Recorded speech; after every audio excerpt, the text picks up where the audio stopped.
មែនជាអូនដាក់ចិត្តស្រឡាញ់បានត្រឹមតែមួយម៉ោងគ្មានធៀបយំលើសពីនេះបានឡើយអាចប្រាប់បងបានទេ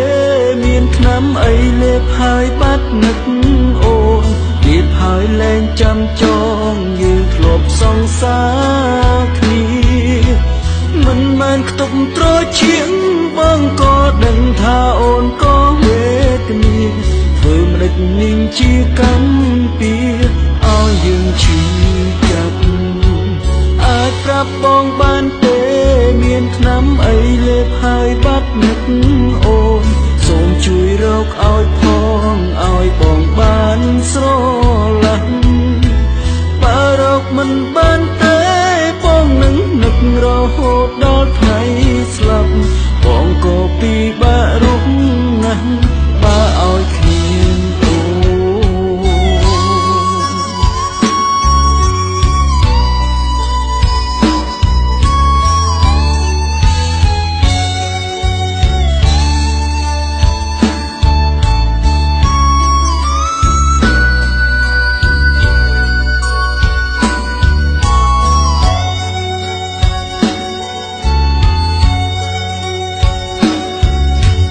អូបងបែកពីអូនបងគ្មានក្តីសុខ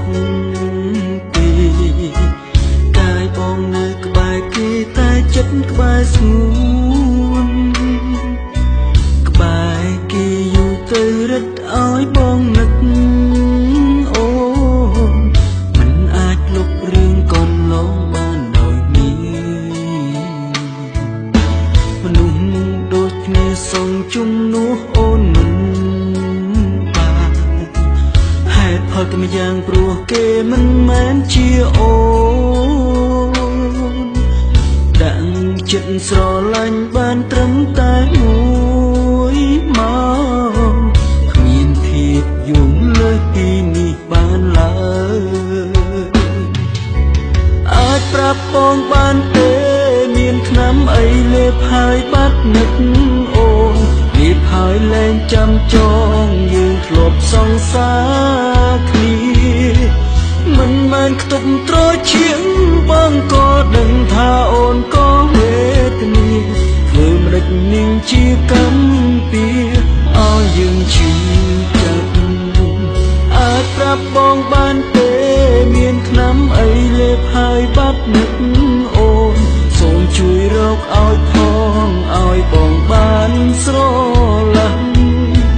បើរកមិនបានទេបងនឹងនឹករហូតដល់ថ្ងៃស្លាប់បងក៏ពិបាករស់ណាស់